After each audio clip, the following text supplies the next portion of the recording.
this is where Babbel comes in.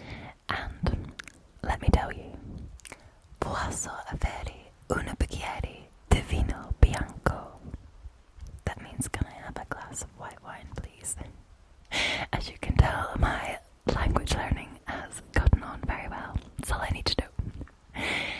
So I have been using Babbel to learn Italian for this, and I really am enjoying it because I have actually used multiple other language apps and platforms, so I feel like I can give a really good review. And what I love about Babbel is that some apps can be too game-like and some apps can be too serious, and Babbel gets the right balance between the two. And it doesn't have any ads, and it prepares you for real life encounters. And also, because I am a scientist, I love to follow the research, and the research shows that 15 hours of Babbel can equal a college semester in Spanish, for example. So as you can see, as I'm showing you on the screen, this is how Babbel works. And you can see as well, one of my favourite little bits of this, it's really small but I love it, is that I can get Italian podcasts, as I find listening to another language really helps you learn. So Babbel have kindly given all of my viewers 6 months half price. If you head right now to the links in my description and follow that link, you'll be able to sign up for 6 months half price. So who's with me? Who's gonna sign up and learn Italian with me? I need some motivation. Learn it along with me and let me know how you get on in the comments. So we're gonna move on with today's video, which, as you can tell, I'm using a Tascam because I really like some of these up-close whispered sounds. And I've got a lot of things here, and we are in my bedroom as well. And I've got so many nice things to read to you and to make sounds with, but we're mainly going to be whispering and just using this time to chill out together. Often I speak too fast. I know this a lot, so I'm going to try my best to tone it down, be nice and quiet and slower, much slower, so that I can help you gorgeous people fall fast asleep. So I hope you're doing well, and I would really appreciate if you could join me for some deep, deep breaths. Deep breaths. Okay? This will just help you relieve stress, anxiety, general just feeling rubbish, feeling like you have knots in your stomach. It just helps you let go a little bit. Okay? So breathe in, 2, 3, and out. 2, 3, and in. 2, 3, and out. 2, 3, and in. 2, 3, and out. 2, 3. I just noticed in the viewfinder, all my toys are on my bed. They're hot water bottles, and you know this if you're a regular channel viewer. I live for funky hot water bottles, I'll tell you that much. So this here is a little wolfy wolf with a hot water bottle in it. This was given to me by the lovely creative cam, Lucy. And then we have Mr. Penguin, and he is full of squishy beans.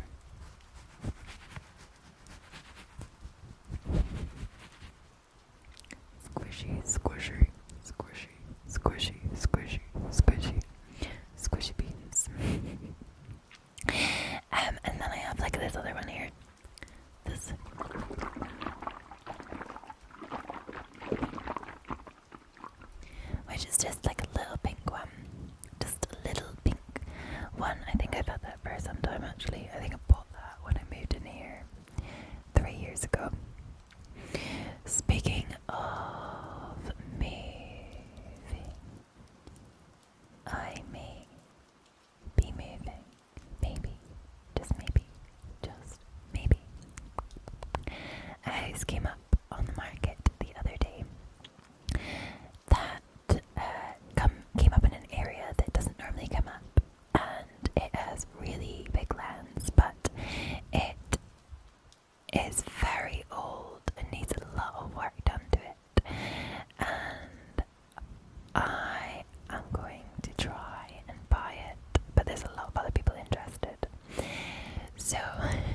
this house, there's more space for Hugo, there's more space for me, office-wise and set up, and I would completely renovate it.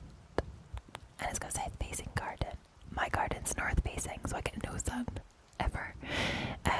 But yeah, south-facing garden. So, yeah, keep your fingers and toes crossed for me. But the reason why I'm mentioning this is because today, for example, I had to run around putting liquids of paint everywhere because I had the estate agent round to value the house, and then so I need to wait and see. So because I've had to do that, I've had to tidy everything up, so including my filming studio, so that is gone. So probably for the next few weeks, until I know what's happening, I will be filming in random locations of my house. If there's a location that you particularly enjoyed from previous videos that you would like me to film in, let me know. So that's why we're in my bedroom today, and we will probably be in my bedroom. I've got my second bedroom as well that you know is quarantine corner, although it's no longer in a corner because it has to look like a proper room again. And downstairs, my living room and things I can film in, so you may see my entire house. Maybe I should bring back some girl next doors and start shaving in my ensuite again or something. So that's just like a little sort of update for you. You're probably already fast asleep. Not. You're probably like, oh, will you just hurry on up with the video? So that's just the little chat, and I've got, so some of my viewers have been incredibly kind the last little while. I came back to quite a few things. I got different books for us to read. There's bedtime stories for adults. We still have our cam book. We've got our Reiki. We've got some other books like Why We Sleep and some sounds. We have, this is like a bit of spray and a relaxing roll on, and we have this special cheerful mind balm. So I've got quite a few different things to read to you today. So yes, if you are happy for me to go straight ahead, I suppose you can't really respond back, so I'm taking that as a yes. You're happy for me to start helping you sleep.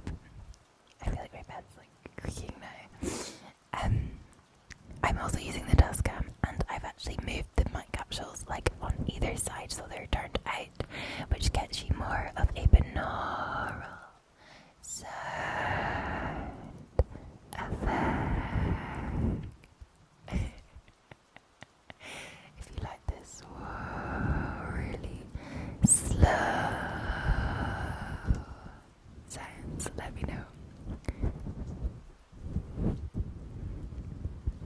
I've seen like people recently do these sort of like stroking the microphone at the same time as talking into it, and it can be like very relaxing, very relaxing, very, very relaxing. Oh, it's like a head massage. I love putting the earphones in to hear this because it's like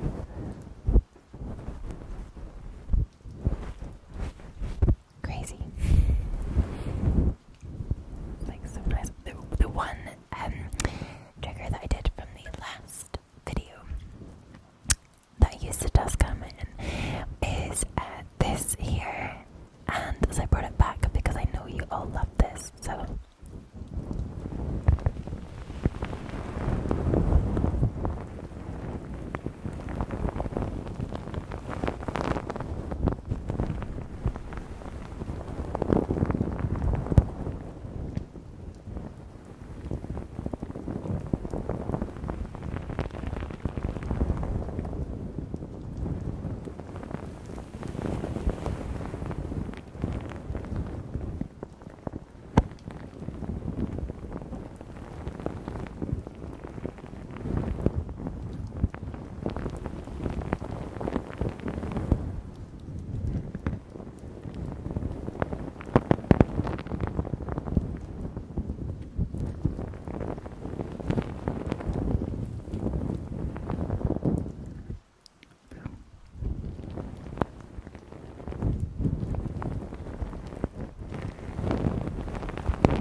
should just say shh. Shh, shh, shh, shh.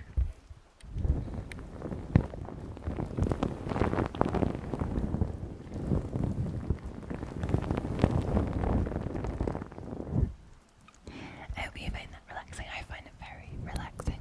Where's the capsule? Here. Here. Here. Probably here. Yeah, that's the one. This side. Don't know if you can see as well, I've got my little kitten here.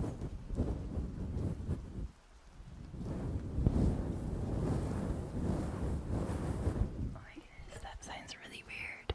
Well, not weird, but it sounds like a head massage, like when I sort of do.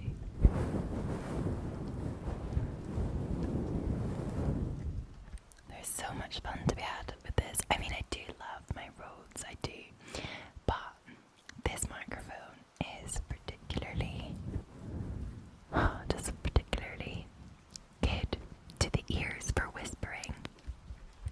I suppose probably not for holding all the time. It would be better if I had a stand, maybe. But I could sit it. You could have a beard, maybe in future videos. I don't know. We'll see. And then you need to let me know as well any grand plans for me filming, especially if I get a new house. Who knows? Who knows what I could come up with that would be very cool for backgrounds or just for filming it. I don't know. Okay, so right, we have got quite a few things. So I'm going to start with this feather and dye, and I'm going to virtually give you a form of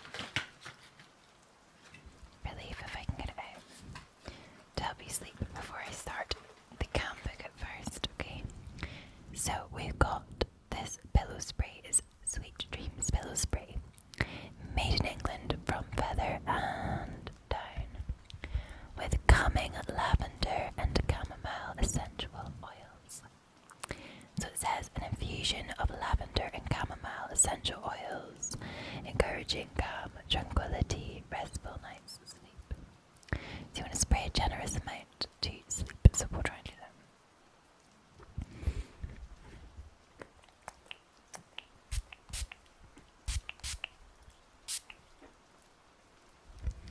Oh, it does smell quite good actually. I brought the microphone over so you can hear it. Okay, and then this one, what's this one? This one is a feather and down Sweet Dreams relaxing roll-on. So you massage gently into pulse points before bed. Roll-ons have become very popular now. Have you not seen? I've seen like so many of them. I've got quite a few as well. Oh, it smells good. Okay, so we'll just roll onto your neck pulse points, and then onto your wrist as well, and that side. There we are. Okay. Voila. And then we also need this as well. This is a Badger aromatherapy cheerful mind balm to delight and uplift the spirits. Certified organic, 100% natural. So it's sweet orange and spearmint. It doesn't say what it does. Well, it does, but it doesn't say much more. I need both hands for this, I think.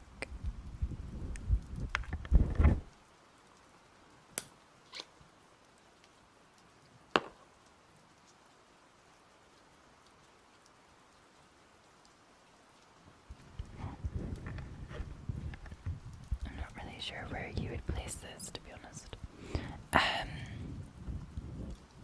Okay, so it doesn't say what to do, but I guess you just put this on your head. It smells quite weird, I'm not gonna lie, but this is gonna make you happy.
I'm trying to...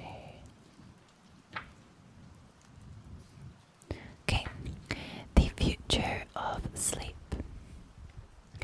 Since sleep became the new buzzword of help, all sorts of gadgets promising you the ultimate good night's sleep have appeared. From the actual bed and pillow to sleep tracking devices and lights that mimic the sun. Snore preventers. Imagine being buzzed by a band across your chest every time you shifted into a back-lying sleeping position. Doesn't sound like the formula for a well-rested night, does it? But for people suffering from the obstructive sleep apnea, such devices can stop them snoring and halt the characteristic pause in breathing. As a result, sufferers should wake feeling refreshed rather than tired all of the time. Another wireless tracker is a stamp-sized sticker that you pop on your forehead. It measures oxygen levels in your blood and tries to spot when you stop breathing. That's so cool. Do you stop breathing? That's mad. Oh, sleep apnea. Okay. Orthosomnia, the anxiety created through becoming obsessed about getting the perfect night's sleep. I think trackers can have an impact on that. Like Fitbits and things, I think they can definitely make you feel more anxious about not getting the right sleep, the right amount of deep sleep, the right amount of like restfulness, the right amount of hours. Yeah, I can vouch for that. Sleep masks. Scientists have designed a mask that can speed the wearer into stage 2 NREM sleep in 2 minutes. Originally designed for the high stress and low sleep environment of military warfare, it warms the face and covers the cheeks, ears and much of the head, but into the device are EEG sensors to monitor brainwaves and changes in the wearer's sleep. It can be programmed to give you an exact amount of sleep, and the timer starts counting down only when the mask detects you're actually asleep. It wakes you up with an increasingly blue bright light, the kind known to be stimulating to the brain. Maybe soon there'll be a mask for insomniacs. I want that mask. How cool. Wow. That's very cool. Okay. Transcranial stimulation. It may be the stuff of science fiction, but manipulating brainwaves is already possible. Today, transcranial simulators are being used as ways of nudging a person into good sleep patterns or into a certain level of sleep. Okay, so one uses a weak electrical current, which is a transcranial direct current stimulation, while another uses the power of magnets, which is transcranial magnetic stimulation. Researchers have been able to shift someone's sleep up into lighter sleep and down into deeper sleep, but since some of the machines required to do this are massive, it'll be a while since the technology will be in your bedroom. Yeah.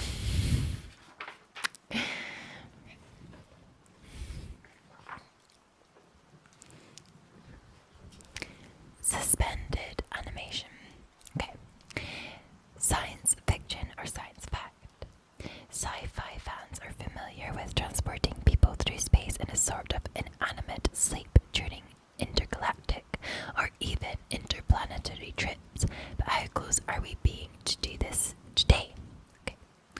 Bears and their wintertime torpor have inspired Spaceworks to design a craft for NASA to get humans all the way to Mars.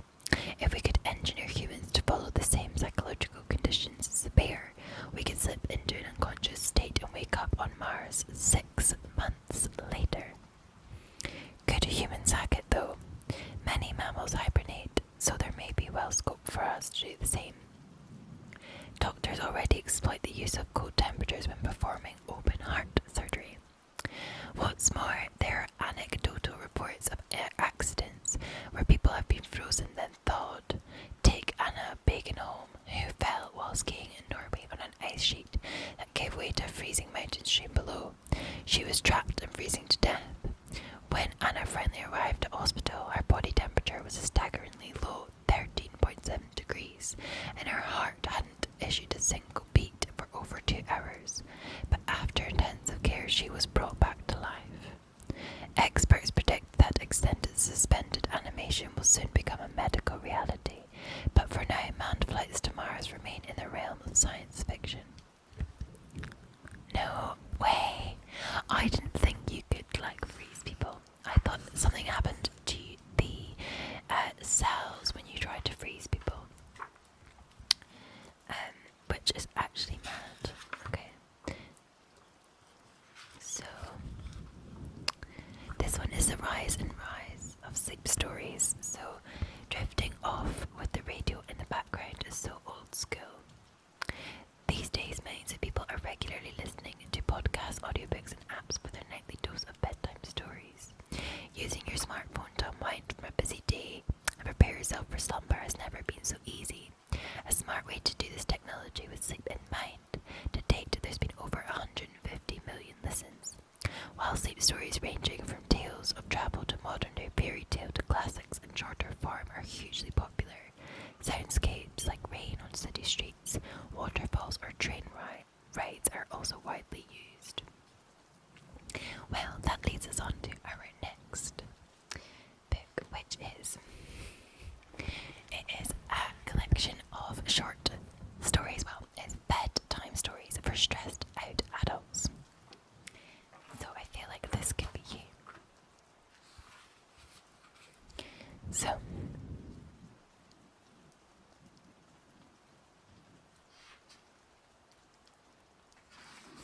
let's have a look what we can read.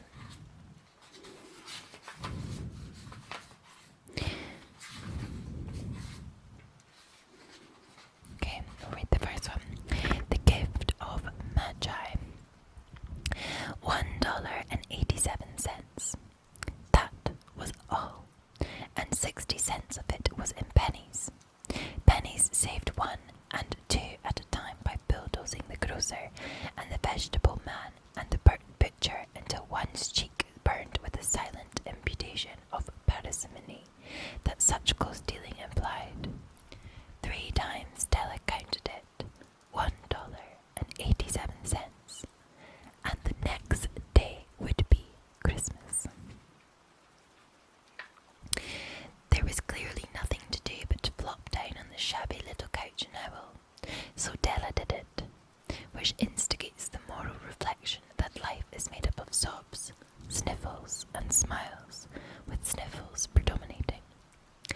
While the mistress of the home is gradually subsiding from the first stage to the second, take a look at the home. A furnished flat at $8 per week. It did not exactly beg our description, but it certainly had that word on the lookout for the Mendicani squad. In the vestibule below was a letterbox into which no letter would go, and an electric button from which no mortal finger could coax a ring. Also appertaining thereunto was a card bearing the name Mr. James Delican Young.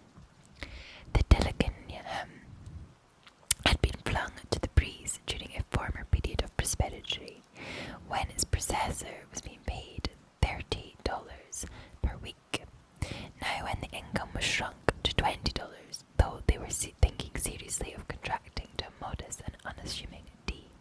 But whenever Mr. James Dillingham Young came home and reached his flat above, he was called Jim, and greeted and hugged by Mrs. James Dillingham Young, already introduced to you as Della, which is all very good. This is very posh, isn't it?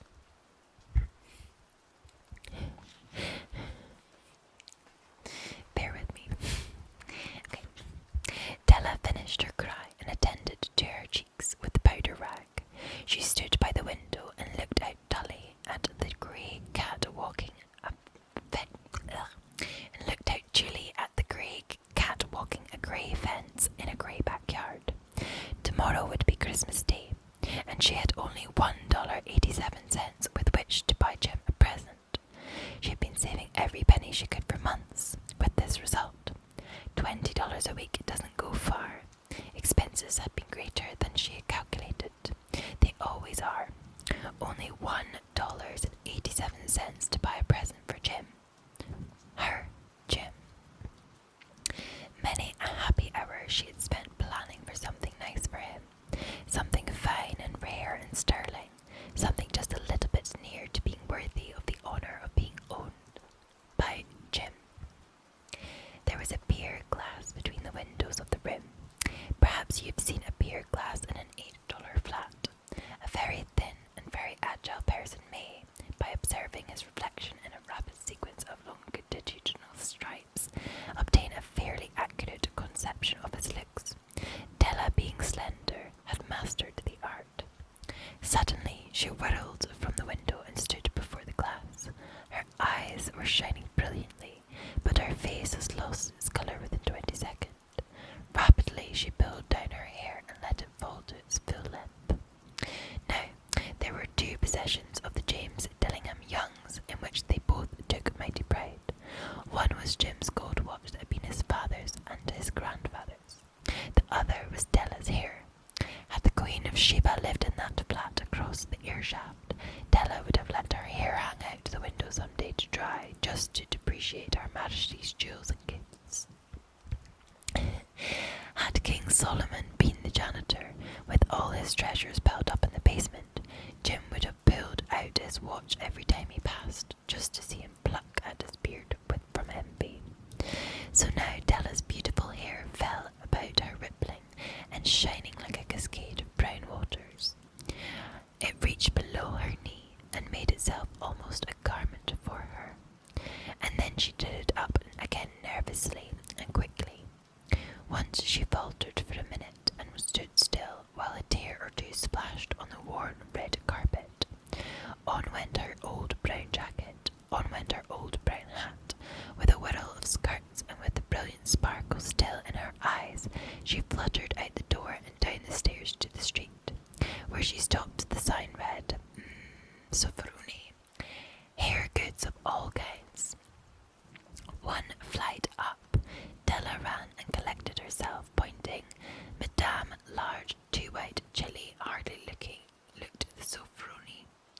Will you buy my hair? Asked Della. I buy hair, said Madame. Take your hat off and let's have a sight at the looks of it. Down rippled the brown cascade. $20, said Madame, lifting the mass with practised hand. Give it to me quick, said Della. Oh, and the next 2 hours tripped by on rosy wings. Forget the hash metaphor. She was ransacking the stores for Jim's present. She found it at last. It surely had been made for Jim and no one else. There was no other like it in any of the stores, and she had turned all of them inside out.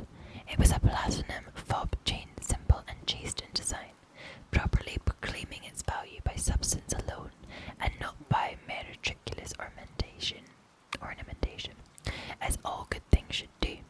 It was even worthy of the watch. As soon as she saw, she knew that it must be Jim's. It was like him, quietness and value. The description applied to both. $21 they took from her for it, and she hurried home with 87 cents. With that chain on his watch, Jim might be properly anxious about the time in any company. Grand as the watch was, he sometimes looked at it on the sly on account of the old leather strap that he used to place of a chain. When Della reached home, her intoxication gave way a little to prudence and reason. She got her curling irons and lightened the gas and went to work repairing the ravages made by generosity added to love, which is always a tremendous task, dear friends, a mammoth task. Within 40 minutes her head was covered with tiny close-lying curls that made her look wonderfully like a truant schoolboy. She looked at her reflection in the mirror long, carefully and critically. If Jim doesn't kill me, she said to herself, before he takes a second look at me, he'll say I look like a Coney Island chorus girl. But what could I do? Oh, what could I do with $1.87? At 7 o'clock the coffee was made and the frying pan was at the back of the stove, hot and ready to cook the chops. Jim was never late. Della doubled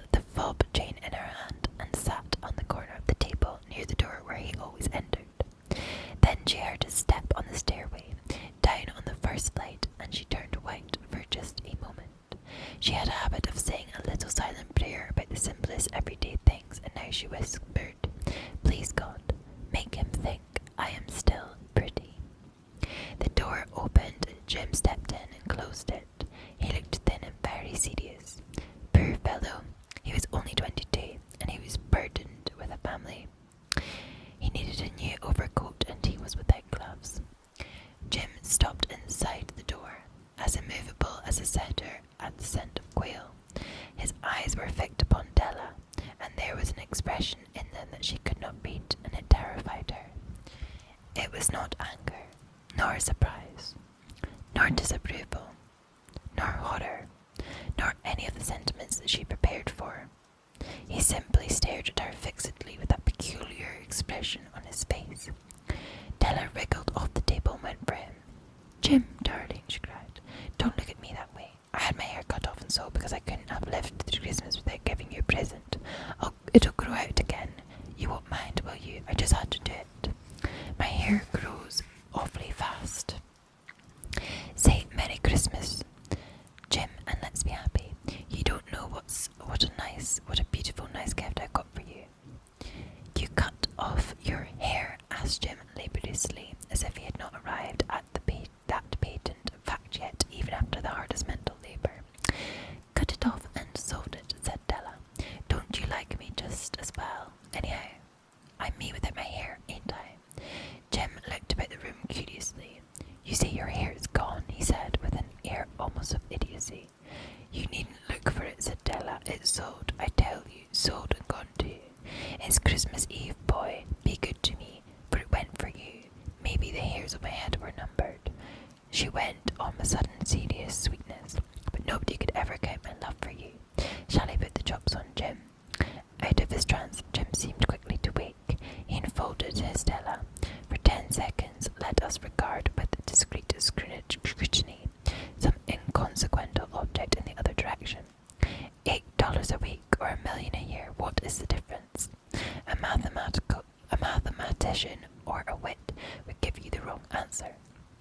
The Magi brought valuable gifts, but that was not among them. This dark assertion will be eliminated later on."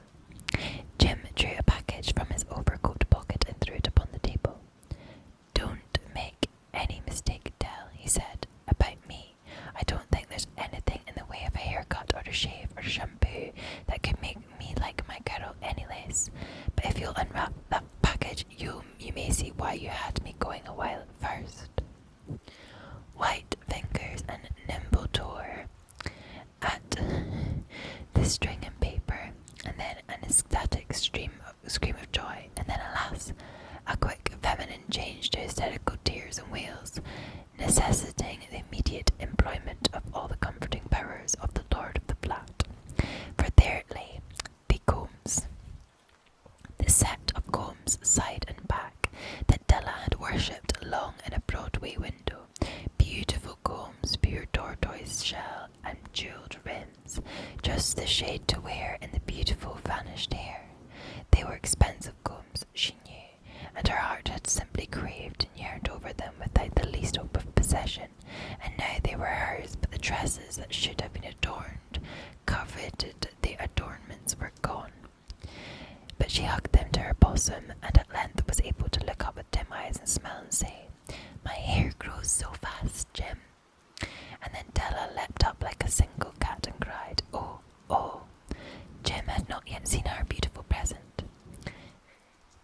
She held it out to Jim eagerly upon her open palm.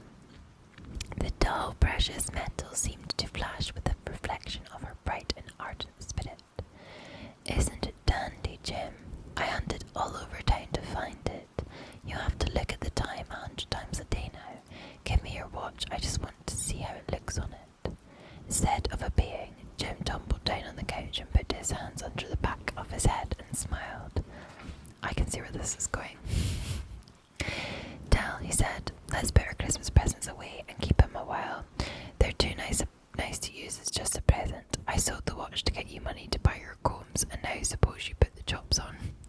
The Magi, as you know, were wise men, wonderfully wise men who brought gifts to the babe in the manger. They invented the art of giving Christmas presents. Being wise, their gifts were no doubt wise ones, possibly privilege of exchange in case of duplication. And here I have lamely related to you the uneventful chronicle of two foolish children in a flat, who most unwisely sacrificed for each other the greatest treasures of their house. But in a last word to the wise of these days, let it be said that of all who give gifts, these two were the wisest. Of all who give and receive gifts, such as they are wisest, everywhere they are wisest, they are the Magi. Bedtime story.